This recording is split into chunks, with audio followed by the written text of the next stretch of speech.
Hey everyone, welcome back to the channel where we dive deep into ways to level up your life, one mindset shift at a time. Today, I want to talk to you about something that has changed everything for me and so many others I've spoken with.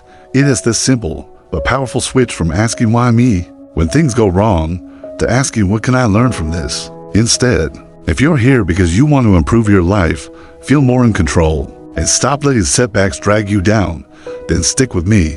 We're going to explore this idea from the heart, like we're sitting down for a real conversation over coffee, and by the end, I hope you'll feel inspired to try it out in your own world. Let's make this about 50 minutes of straight talk, no fluff, just real insights to help you build that unbreakable mindset. First off, let's get real about why this matters. Life throws curveballs at all of us, a job loss, a breakup, health issues, or even small stuff like a flat tire on a busy day. In those moments, our natural reaction is often why me? Why now? What did I do to deserve this? It's like our brain defaults to victim mode, right? We feel sorry for ourselves, get stuck in blame, and spiral into negativity. But here's the thing, asking why me doesn't fix anything. It just keeps you trapped in the pain, replaying the bad stuff over and over. I've been there, and I know you have too. Remember that time you failed at something important? That why me question made it worse, didn't it? It drains your energy, makes you resentful, and blocks any chance of moving forward. But what if I told you that flipping that question to what can I learn from this can turn the whole situation around? It's not about ignoring the hurt. It's about using it as fuel to grow stronger. Let me explain this deeper. When you ask, what can I learn from this? You're shifting from a passive victim to an active learner. It is like becoming the hero of your own story instead of the side character who gets knocked down. Psychologists call this a growth mindset, where challenges are opportunities, not threats. Think about it. Every great person you admire, from athletes to business leaders, didn't succeed by whining why me. They looked at failures and said, okay, what went wrong here? How can I do better next time? Take Thomas Edison, for example. He didn't invent the light bulb on the first try. He had thousands of failures, but he said something like, I haven't failed. I've just found 10,000 ways that won't work. That's the what can I learn attitude in action. He learned from each flop, adjusted, and kept going until he lit up the world. Imagine applying that to your life. Lost your job? Instead of why me, ask what skills do I need to build? What doors might this open that I didn't see before? Suddenly, you're not stuck, you're evolving. Now, let's make this personal. I want you to feel this in your heart because mindset shifts aren't just head stuff. They raise soul stuff. Picture a time when life hit you hard. Maybe it was a relationship ending badly. Why me? Might make you bitter, thinking the world is unfair or you're unlovable. But what can I learn? Invites reflection. What patterns did I ignore? How can I communicate better next time? What do I really want in a partner? It's healing, isn't it? It turns pain into wisdom. And here's an interesting idea. This question builds resilience like a muscle. The more you use it, the stronger you get.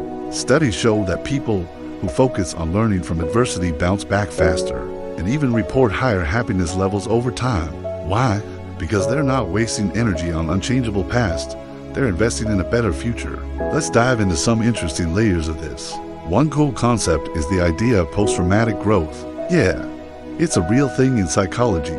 After trauma or big setbacks, some people don't just recover, they thrive more than before. They develop deeper relationships, find new purpose, or gain a fresh appreciation for life. But this only happens when you actively seek lessons, not when you're stuck in why me mode. For instance, think about survivors of serious illnesses. Many say, it taught me to prioritize health, cherish time with family, and let go of small worries. That's learning in action. Apply it to everyday stuff too. Traffic jam making you late. Why me? Stresses you out. What can I learn? Might reveal, I need to leave earlier or find a better route. Or hey, use this time to listen to a podcast and learn something new. See, even annoyances become teachers. Another fascinating angle is how this ties into gratitude. When you ask, what can I learn? You're essentially practicing a form of thankful thinking. You're acknowledging that even tough experiences have value. It's like mining gold from mud. I remember a friend who went through a tough divorce. At first, why me? Consumed her. But when she switched to learning, she realized it taught her independence, self-worth, and how to set boundaries. Now she's happier than ever, running her own business. That's the power. It reframes your story from tragedy to triumph. And let's not forget the brain science. Our minds are wired for negativity bias, focusing more on threats than positives. Why me feeds that bias, releasing stress hormones that cloud your thinking. But what can I learn? Activates problem-solving parts of the brain, boosting dopamine and motivation. It's like hacking your own neurology for better living. Okay, let's slow down and think about how to actually make this a habit. Because talking about it is one thing, living it is another. Start small. Next time something minor goes wrong, like spilling coffee, pause and ask out loud, what can I learn from this? Maybe it's be more careful when rushing or buy a spill-proof mug. Practice builds the muscle. Journal about it too. At the end of each day, write down one challenge and a lesson from it. Over time, this rewires your automatic response. And for bigger stuff, give yourself grace. It's okay to feel the emotions first.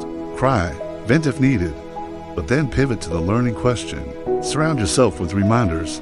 Set it as your phone wallpaper, or share it with a friend for accountability. Imagine a world where everyone did this.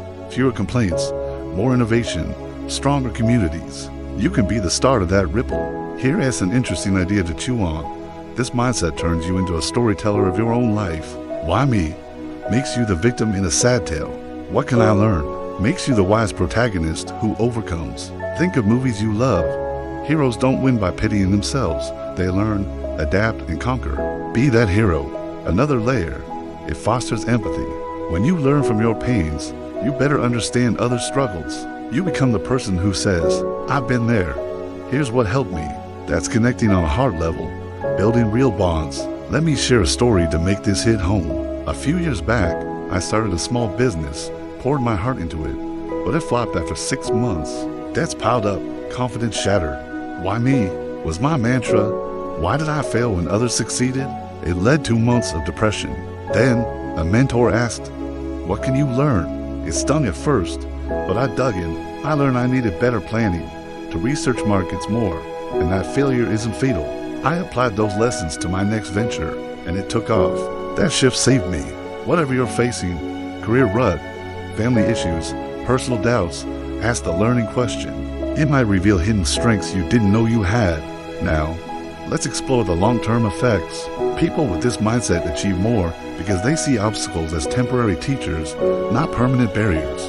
They take risks, innovate, and persist. Interesting fact, in sports, athletes who focus on learning from losses improve faster than those who dwell on defeat. Same in life, it also reduces regret. Instead of why did that happen to me? You think I'm glad it did because I grew. That peace is priceless. And for relationships, oh man, it's gold.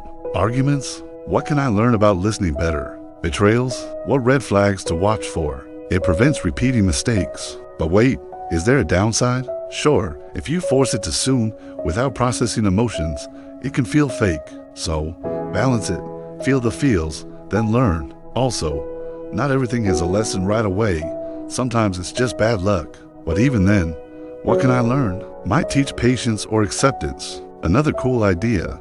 Pair it with how can I help others with this? Turn your lesson into service, like sharing your story online or mentoring someone. That amplifies the good. As we wrap this up, wait, no, we're not done yet. Let's keep going because I want you fully immersed. Imagine applying this to global stuff. World events got you down? Why me? Why now? Leads to despair. What can I learn? Sparks action. How can I contribute to change? It empowers. In parenting, teach kids this. Instead of why me? For bad grades. What study habits to improve? Builds lifelong resilience. One more interesting twist. This is ancient wisdom in new clothes. Stoic philosophers like Marcus Aurelius said, the obstacle is the way. Meaning, challenges show the path forward through learning. Buddhists talk about suffering as a teacher. It's universal because it works. Modern therapy like CBT uses it to reframe thoughts. So, you're tapping into timeless truth. Alright, friends, if you've stuck with me this far, you're already on the path. Start today. Pick one recent setback and flip the question. Feel the shift in your heart. From heavy to hopeful, you're not alone. We're all learning together. If this resonates, drop a comment below with your what can I learn story. Subscribe for more mindset talks. And remember, life's not about avoiding storms. It's about dancing in the rain while picking up dance moves. Thanks for listening. Go make your life epic.